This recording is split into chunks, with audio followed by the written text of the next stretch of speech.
Você tem discernimento? Olá, espero que você esteja bem. Nós estamos aqui mais uma vez para darmos continuidade ao estudo de 1 João, hoje o capítulo 4.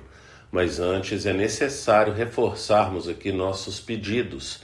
E o primeiro é que você não apenas curta, mas compartilhe esse estudo com seus familiares e amigos através das plataformas que temos disponibilizado esse estudo, que é o YouTube e o Spotify. Pedimos também para que você compre, adquira a Bíblia 365, porque através dela você vai poder ler um capítulo do Antigo Testamento, um capítulo do Novo Testamento, um salmo e um trecho de Provérbios.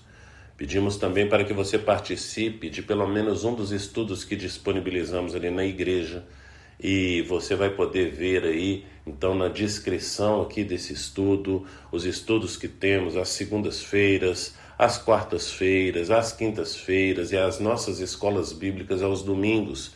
Então, participe e incite seus amigos aí para participarem também, porque tem um pouquinho a ver com o tema de hoje. Então, entrando no nosso tema, quero compartilhar com vocês 1 João, capítulo 4, a partir do versículo 1, que diz: Amados, não creiam em qualquer espírito, mas examinem os espíritos para ver se eles procedem de Deus. Porque muitos falsos profetas têm saído pelo mundo. Vocês podem reconhecer o Espírito de Deus desse modo. Todo espírito que confessa que Jesus Cristo veio em carne procede de Deus, mas todo espírito que não confessa Jesus não procede de Deus. Esse é o espírito do anticristo, acerca do qual vocês ouviram o que está vindo e agora já está no mundo. Filhinhos, vocês são de Deus e os venceram, porque aquele que está em vocês é maior do que aquele que está no mundo. Eles vêm do mundo, porque isso, o que falam, procedem do mundo, e o mundo não os ouve. Nós viemos de Deus, e todo aquele que conhece a Deus nos ouve, mas quem não vem de Deus não nos ouve. Dessa forma, reconhecemos o espírito da verdade e o espírito do erro.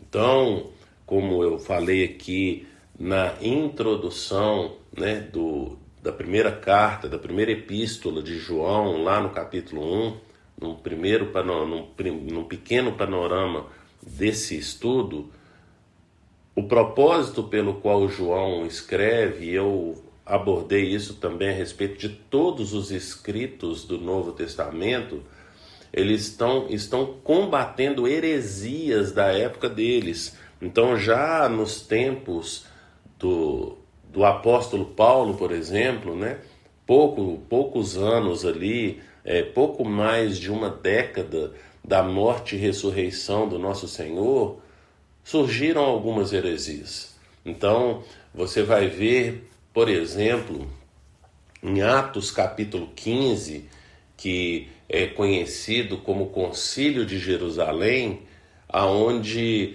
a discussão ali era com relação à salvação. E a pergunta era: o sacrifício de Jesus é suficiente para nos salvar?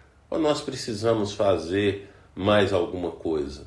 Então, se você olhar ali, e eu recomendo que você ouça esse estudo de Atos capítulo 15, quando fizemos, porque abordamos exatamente esse tema.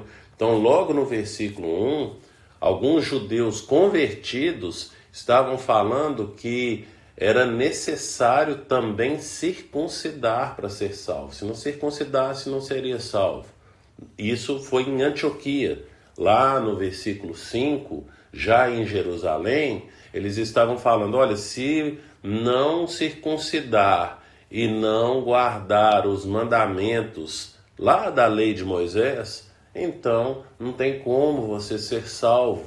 Então, eles estavam falando que o sacrifício de Jesus não era suficiente para nos salvar, mas era necessário o sacrifício de Jesus e mais algumas coisas.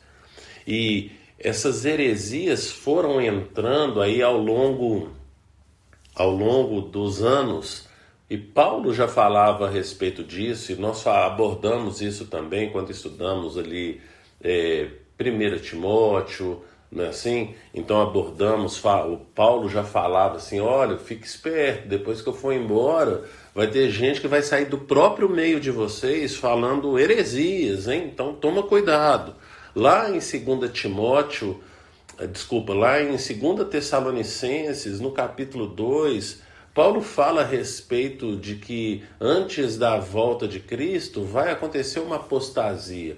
A apostasia se deve exatamente por causa da aceitação de heresia no nosso meio. Então agora, quando Paulo está escrevendo aqui na década de 90, né, para a igreja, principalmente para a igreja de Éfeso ali, o que o apóstolo João ele está fazendo é combatendo o gnosticismo da época. Então, uma das vertentes do gnosticismo aqui é falar a respeito, então, que Jesus ele não veio em carne, por exemplo, né? Então, eles falavam que Jesus ele era uma espécie de espírito que viveu na época, então, ali dos apóstolos, e falava muitas verdades, mas que ele não veio em carne. Por quê?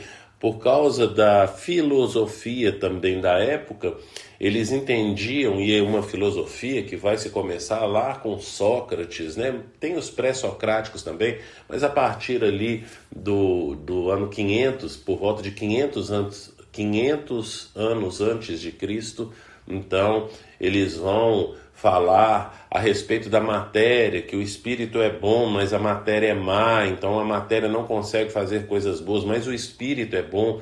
Então eles vão falar que Jesus não veio em carne, porque ele não, porque a matéria é má, e uma vez que Jesus é Deus, ele não pode habitar na matéria. Então vão falar isso poucas décadas depois, então, da morte e ressurreição do nosso Senhor. E o nosso Senhor veio justamente para poder morrer no nosso lugar. Então tem outras heresias também. Eu não vou entrar aqui nesse tema das diversas heresias da época, mas eu quero te incitar, porque historicamente sempre surgem heresias. Ao longo de toda a história da igreja, no meio da igreja, sempre vai surgir heresias. Foram combatidas diversas heresias. Existiram grandes concílios. O primeiro concílio lá de Jerusalém, falando a respeito então aí do sacrifício de Jesus ser suficiente ou não. Concílio de Nicéia, no ano 325, que eles vão discutir se Jesus era Deus ou se Jesus era a primeira criatura que Deus criou. Então a primeira coisa que Deus criou foi Jesus. Então Jesus não seria Deus, ele seria um semideus. E um monte de coisa aí, vários concílios. Temos a reforma protestante ali, aonde era pregado no meio da igreja não, pela igreja, né? Que era necessário o pagamento de indulgências. Indulgência significa perdão, então você precisava pagar dinheiro, dar dinheiro para ser perdoado. Ao longo da história vemos diversas heresias e a pergunta é, atualmente também existe heresia?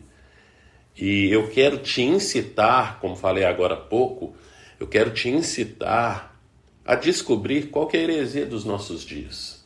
O que eles andam pregando que não condiz com o que a palavra de Deus diz. A palavra de Deus fala uma coisa, a heresia vai distorcer a palavra de Deus. Você consegue discernir essa heresia? Você consegue discernir o que está sendo aí distorcido da palavra de Deus? Porque a gente usa às vezes versículos bíblicos isolados de um contexto. Versículo 4 é um exemplo disso. Vai falar que maior é o que está em nós do que o que está no mundo. Mas o maior é o que está em nós do que está no mundo, vinculado ao combate da heresia.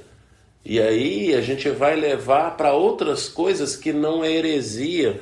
Perceba que esse texto está dentro de um contexto de combate à heresia e como que nós descontextualizamos o texto.